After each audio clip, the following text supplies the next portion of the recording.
Okay, अब सुनो। हमारा एक्सट्रैक्शन पॉइंट इस चट्टान के ऊपर है और हम ऊपर तक जूमार करेंगे, पर इस काम को बिना टांगों के करना कोई मामूली बात नहीं है। आज मैं पूरा दम लगा दूंगा। मैं हूँ बेयर ग्रिल्स और मैंने अपनी पूरी जिंदगी जंगल में जिंदा रहने और प्रकृति के खिलाफ लड़ने में बिताई है। ये रैटल स्नेक्स का इलाका है और इसने मुझे सिखाया है कि कितनी असाधारण शक्ति होती है इंसानी जज्बे में। पीछे की तरफ, शाबाश। मैं नीचे नहीं देख रहा। ये खतरनाक है। अब फेसबुक के जरिए बेयर प्लीज मुझे चुनो। हाय बेयर, प्लीज मुझे चुनो। हाय बेयर। आपके दोस्त, पड़ोसी और परिवार मेरे साथ एडवेंचर पर जा सकते हैं। ऐसा कुछ मैंने पहले कभी नहीं किया है। अनोखी कहानियों वाले आम लोग मजा आ रहा है। अपने आम जीवन से दूर आज हम ये खाएंगे। नहीं। मानसिक और शारीरिक कठिनाइयों से लड़ने की कोशिश करेंगे। मुझे मेरे परिवार से दूर कर दिया। इस नए और अनोखे अनुभव में आप भी उनके साथ होंगे। अब फेसबुक के जरिए हमें बताइए आपको इस हफ्ते का एपिसोड कैसा लगा। 360 में देखिए उन्हें चुनौतियों का सामना करते हुए। ओह माय गॉड, मैं किस मुसीबत में फंस गया। ये है आपका अपना शो फेस द वाइल्ड।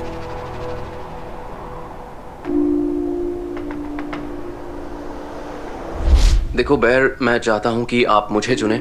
मैं एक फॉर्मर रिकॉन मरीन हूँ और मैं एक एम्प्यूटी भी हूँ। जब से मैंने अपने पैर खोए हैं, कई उतार चढ़ाव देखे हैं और मैं कोशिश करता हूँ कि हर हाल में मैं खुश रहूँ।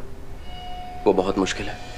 बहुत सारे लोग मुझे देखकर कहने लगते हैं कि तुम शायद ये नहीं कर सकते, तुम वो नहीं कर सकते, और मैं उन लोगों से परेशान हो चुका हूँ जो मुझ पे दया करने का दिखावा करते हैं और मुझे किसी काम का नहीं समझते। मैं पूरी दुनिया को दिखाना चाहता हूँ कि मैं क्या कर सकता हूँ और इसमें मुझे आपकी मदद चाहिए।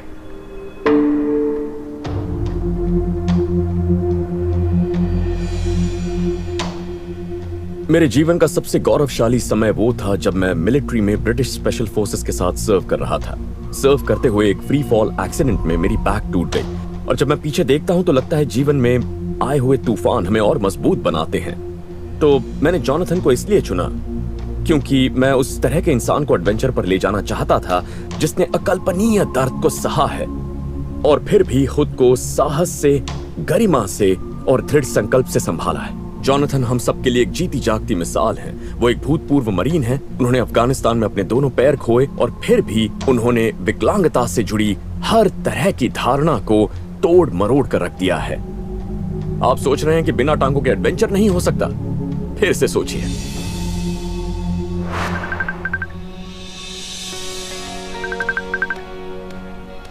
हाय, मैं बेयर हूँ। हे, हेलो बेयर, कैसे हैं आप? मैं बस ये बताने के लिए कॉल कर रहा था कि मैंने तुम्हें चुन लिया है। अरे वाह मजा ही आ गया। मैं सच कह रहा हूँ, आपके कॉल का मैं इंतजार कर रहा था। तुम्हारी कहानी सबसे अलग थी और तुम्हारा सफर बहुत ही कमाल का रहा है। तुम कमाल के इंसान हो, तो मुझे लगा तुम्हारे साथ वक्त बिताना और एडवेंचर पर जाना मेरे लिए बहुत खुशी की बात हो। शुक्रिया, ये सुनकर बहुत अच्छा लगा। मुझे बहुत मजा आएगा। तुम्हारे पास तैयारी के लिए कुछ दिन हैं और फिर जब अगली बार मिलेंगे तो सीधे एडवेंचर पर निकल जाएंगे। तो उम्मीद है तुम तैयार होगे। बहुत बहुत शुक्रिया, मजा आएगा। मुझे इंतजार रहेगा। शाबाश, तुम्हें खुद पर नाज होना चाहिए। हम जल्दी मिलेंगे। ठीक है, थैंक यू बेयर। गॉड ब्लेस, ख्याल रखना। बाय। हम पहुंच गए। ये जॉनथन का होटल है। वो बेयर के साथ एक एडवेंचर पे जाने वाले हैं।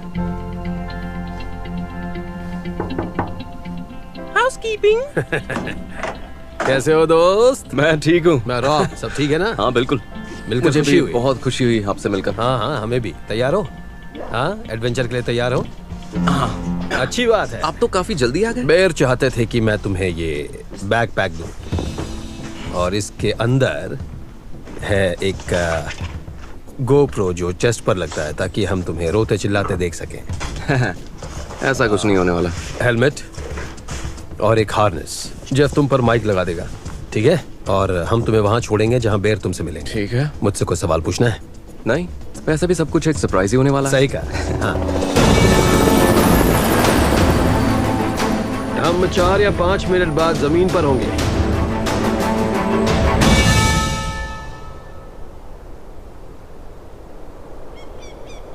मुझे पता नहीं मैं कहाँ पर हूँ और ये भी नहीं जानता कि मैं क्या करूँगा, पर मैं नहीं चाहूँगा कि मुझे कोई चोट लगे, क्योंकि अगर मेरे पैर पर कोई चोट लगती है तो उसे ठीक होने में आमतौर पर ज्यादा वक्त लग जाता है। पर मुझे चुनौतियां पसंद है, उससे मुझे नई ऊर्जा मिलती है। बेर, तुम कहाँ हो? कोई है? मैंने बहुत दर्द सहा है, तकलीफें झेली हैं और इसीलिए मैं बाहर निकलकर लोगों को प्रेरणा देना चाहता हूँ जो अपनी जिंदगी में बुरे दौर से गुजर रहे हैं। मैं दिखाना चाहता हूँ कि अगर आप ठान लेते हैं तो आप कुछ भी कर सकते हैं। देखिए, मुझे नहीं पता मुझे क्या करना होगा, लेकिन मैं हार नहीं मानूंगा और मैं चाहता हूँ कि आप भी अपनी जिंदगी में इसी तरह से आगे बढ़िए। पैर की एंट्री हमेशा बहुत खास होती है। क्या बात है।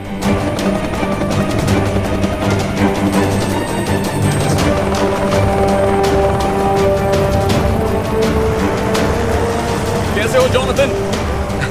फेस द वाइल्ड में स्वागत है। मजा आएगा। मिलकर अच्छा लगा। तुम तैयार हो? हाँ, तैयार हूँ। ओके। बैर, मुझसे मुश्किल काम ही करवाना, क्योंकि तब तक मुझे मजा नहीं आएगा जब तक मैं कोई चुनौती का सामना नहीं करता। अब मैं पीछे हटने वालों में से तो हूँ नहीं, तो चलो हो जाए। क्या हम चेयर यहीं पीछे छोड़ सकते हैं? हाँ।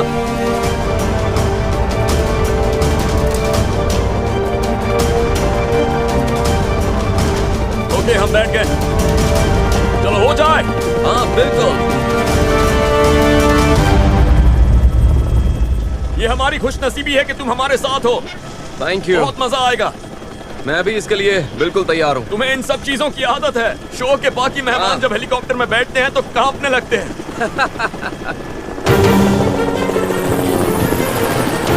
ओके, तो हम सीधे उन पहाड़ों में जा रहे हैं, घाटी के इन लेक सिस्टम्स को फॉलो करते हुए। क्या बात है। एडवेंचर शुरू हो चुका है।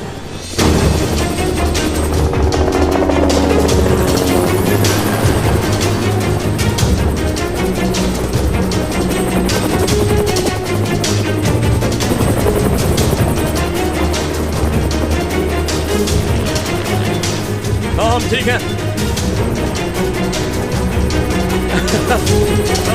बहुत ही कमाल की राइड थी।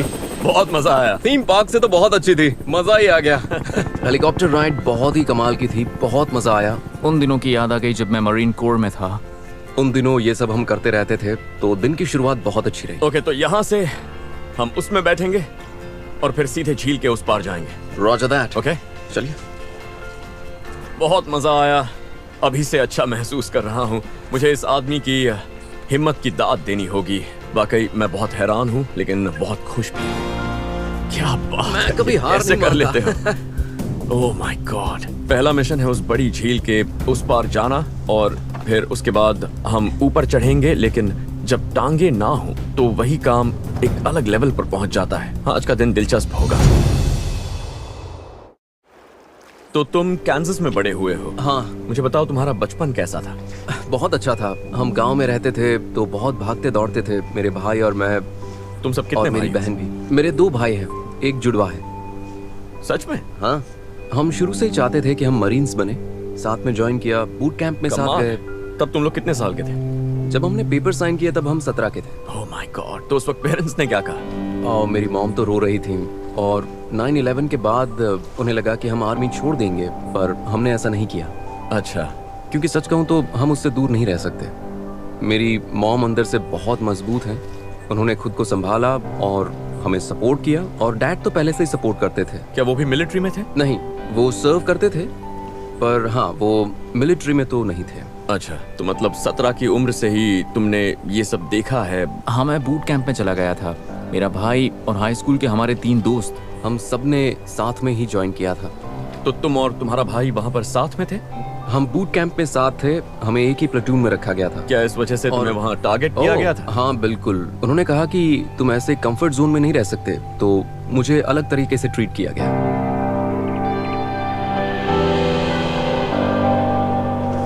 1 2 3। 1 2 3।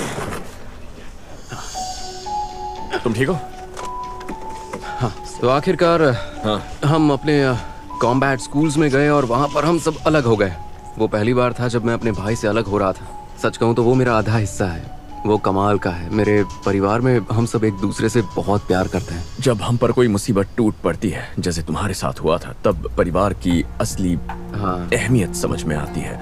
मुझे याद है जब मैं मिलिट्री में था, एक फ्री फॉल एक्सीडेंट में मेरी पीठ टूट गई थी। वो तुम जैसा बिल्कुल नहीं था, पर वो जो भी था उस वक्त मेरे लिए मेरा परिवार ही सब कुछ था। और उसी तरह तुम्हारे भाई और बाकी सबका साथ होना तुम्हारे लिए अच्छी बात रही। हाँ बिल्कुल, आपने सही इस कहा। बीच पर आगे चलते हैं, फिर थोड़ी सी आग जलाएंगे, कुछ खाएंगे और फिर आगे जाएंगे। अगले हिस्से के लिए हमें ताकत चाहिए। ठीक है। ओके। लो जल गए। क्या बात है, ये बर्च बार्क है, सर्वाइवर्स के बहुत काम आती है। क्या बात है, ये होता है जब आप एक रिकॉन मरीन को किसी सर्वाइवल मिशन पर ले जाएं, एक बार में आग जला लेते हैं। कमाल है। बहुत से लोगों को लगता है कि पैर चले जाएं तो खेल खत्म, पर तुम उस सोच को गलत साबित कर रहे हो। मैं एम्प्यूटीज के बारे में लोगों की सोच को बदलना चाहता हूँ। ऐसा बहुत कम होता है कि लोग इतनी बुरी तरह से जख्मी होते हैं, और कभी कभी लोगों को झटका लगता है, खासकर जब बच्चे मेरे सामने आते हैं तो वो डर जाते हैं। कुछ लोग शायद समझ नहीं पाते होंगे तुम्हें, जब रिएक्ट अचानक देखते होंगे तो रिएक्ट कैसे करना है। कहते होंगे ओ माय गॉड, इसकी पैर हाँ, नहीं है। और मुझे लगता है कि ना चाहते हुए भी लोगों के मुंह से वो शब्द निकल ही जाते हैं। उनके मुंह से निकल जाते हैं। ओह, हाँ, देखो उस आदमी के पैर नहीं है। उन्हें पता नहीं कि तुम सुन सकते हो। हाँ बिल्कुल, और इसीलिए मेरा इस शो में आना बहुत जरूरी था, ताकि मैं लोगों को दिखा सकूं कि मैं क्या कर सकता हूँ। और अगर एतराज ना हो तो मैं जानना चाहूंगा कि उस दिन तुम्हारे साथ क्या हुआ था।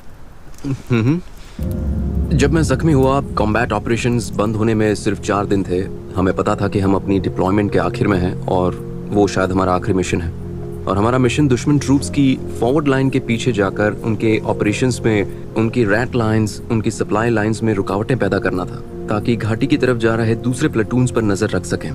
तो हम उस रात पोजीशन को ऑक्यूपाई करने के लिए गए और हमने अपनी सर्वेलेंस शुरू की, और उस वक्त हमें 2 IEDs मिले जो डेटोनेट नहीं हुई थी। नहीं, वो डेटोनेट नहीं हुए थे। वो हमें किसी के भी इनिशिएट करने से पहले मिले। हम फौरन समझ गए कि ये एक हॉट स्पॉट है। हम ऊपर एक प्लेटू पर थे और वहाँ एक रास्ता था हमारे बिल्कुल नीचे, और तभी हमें पता चला कि वहाँ 4-5 फाइटर्स हैं जो वहाँ रेडियो पर बात कर रहे थे। तो हमने खुद को तैयार किया और फिर दीवार से कूदे और उन पर हमला कर दिया।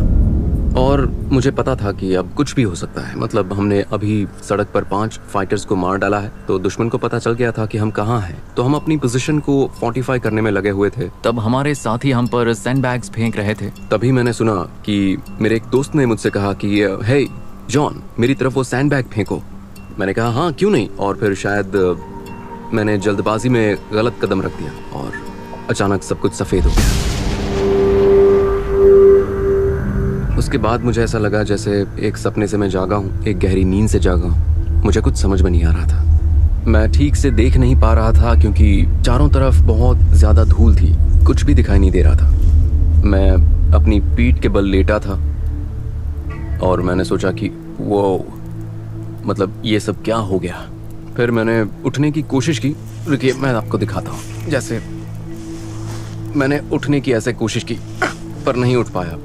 फिर जब हम मुड़ते हैं तो हम अपने पैरों का इस्तेमाल करके इस तरह से मुड़ते हैं ना, तो मैं वो उस वक्त कर नहीं पाया और मैं समझ गया कि वो IED था और मेरे पैर जा चुके हैं।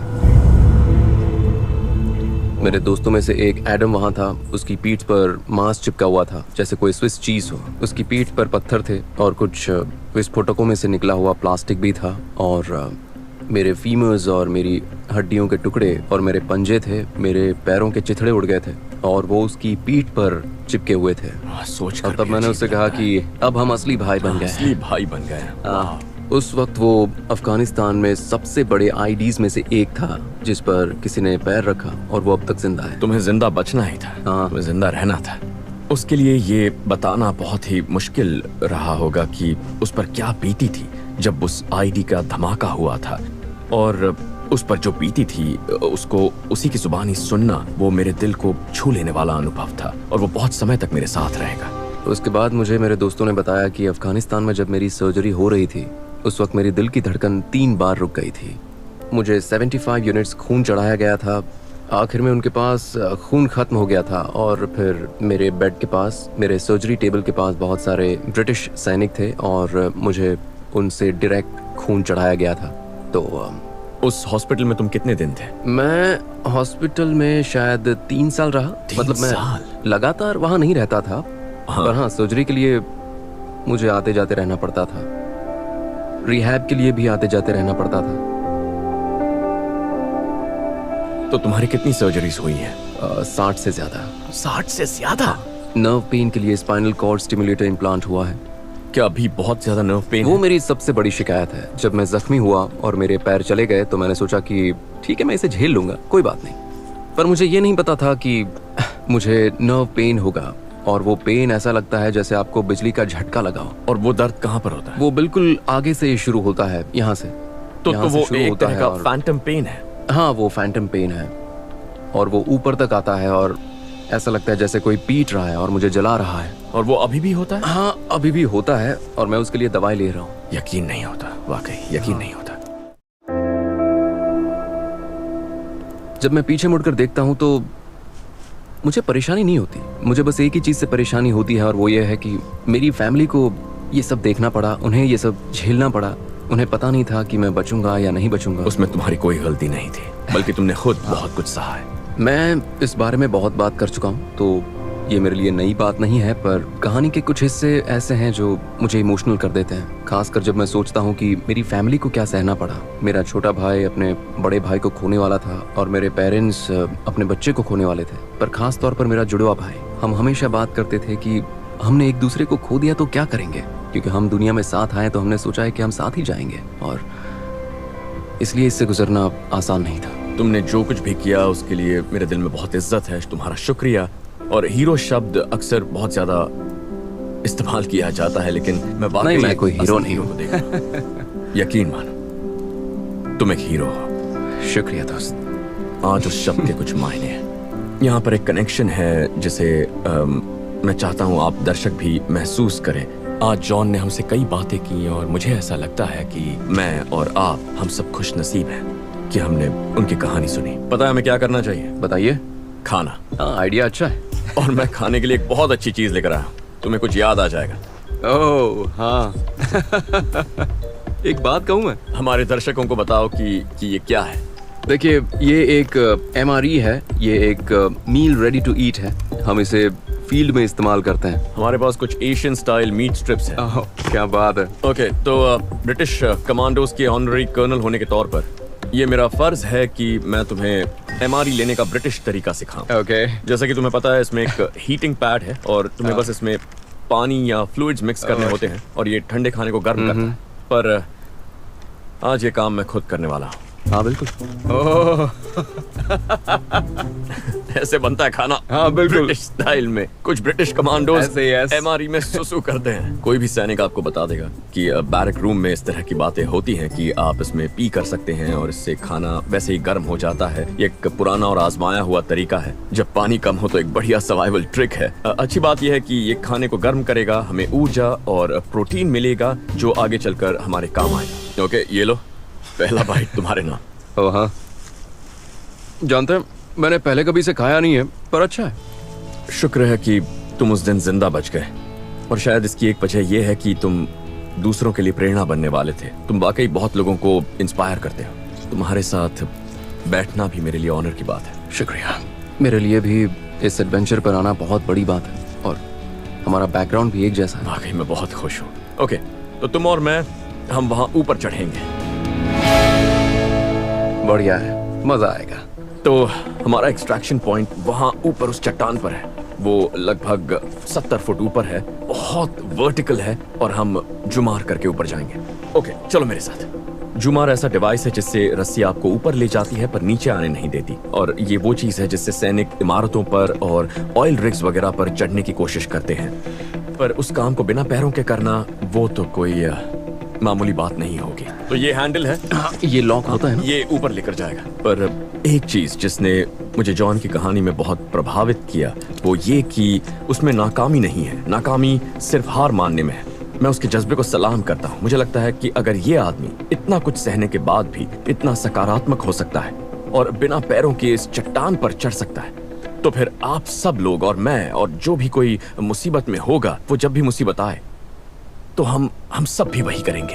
हम भी कभी हार नहीं मानेंगे। इसको खींचते हुए ऊपर जाना है, हाँ ऐसे, और फिर छोड़ देना है, और फिर हाँ, बहुत अच्छे, बहुत बढ़िया। मुझे लगता है तुम मुझे हरा दोगे।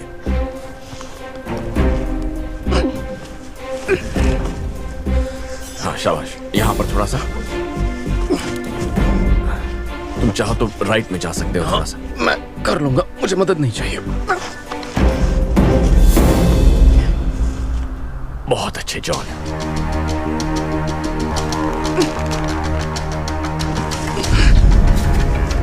क्या बात है जॉन, मुझे यकीन नहीं हो रहा है। अब मुझे पहले से आसान लग रहा है।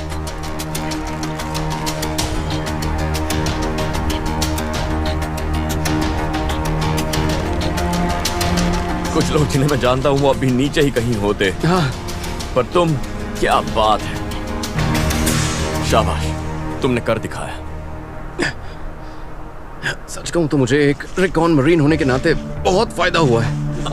मेरी रिकवरी में उसका बहुत बड़ा हाथ है। उन्होंने मुझे सिखाया है कि चाहे कुछ भी हो जाए, जिंदगी में कभी हार नहीं माननी है।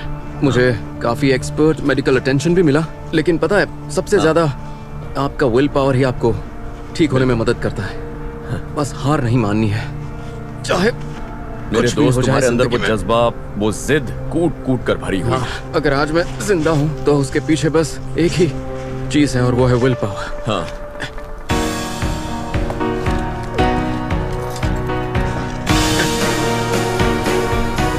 वो क्लाइंब बहुत अच्छी रही, बहुत मजा आया। मतलब बेयर ग्रिल्स के साथ आप एक एडवेंचर पर हैं, इससे अच्छा क्या हो सकता है। तो हमारा चॉपर उस तरफ से आएगा। ओ हाँ, हमारे पास दो रास्ते हैं, उनमें से एक है बोरिंग एक्सट्रैक्शन नहीं नहीं, या फिर रिकॉन एक्सट्रैक्शन। रिकॉन एक्सट्रैक्शन, उसी से जाएंगे। तो चलो चलते हैं। अगर सच कहूं तो मैं थोड़ा घबराया हुआ था कि जॉन के साथ इस जूमार क्लिफ फेस क्लाइंब की कोशिश करूं या नहीं, पर फिर मैंने सोचा कि उनमें इतनी सारी पॉजिटिव एनर्जी है और वो एक असली मरीन मैन की तरह ऊपर ऊपर ही जाते रहे। कमाल की प्रेरणा, कमाल की मिसाल, इतने लोगों को इंस्पायर करते हैं और वो ऊपर भी पहुंचे तो मुस्कुराते हुए पहुंचे। तैयार हो जाओ, हेलीकॉप्टर नजर आ रहा है। अगर आप में से कोई संघर्ष कर रहा है तो कभी हार मत मानना। मैंने बहुत पेन सहा है, अपने नर्व पेन को सहा है, पर मैं कभी पीछे नहीं हटा। मैंने हमेशा हिम्मत दिखाई और मुसीबतों का सामना करते हुए आगे बढ़ता रहा। एक बात याद रखें, कभी हार ना माने। कोई दूसरा आपसे ज्यादा परेशान है, इसलिए शिकायत करना बंद करें और हिम्मत रखिए। इससे पता चलता है कि सीमाएं यहाँ और यहाँ होती हैं, रुकावटें होती ही हैं दूर करने के लिए। सही है। और मेरे दिल में इस लाजवाब इंसान के लिए बहुत ज्यादा आदर और सम्मान है। हमारी सर्विस के लिए शुक्रिया, और बाकी वेटरन्स की तरफ से भी मैं यही कहना चाहूंगा कि तुम कमाल के हो जॉन। बहुत मजा आया।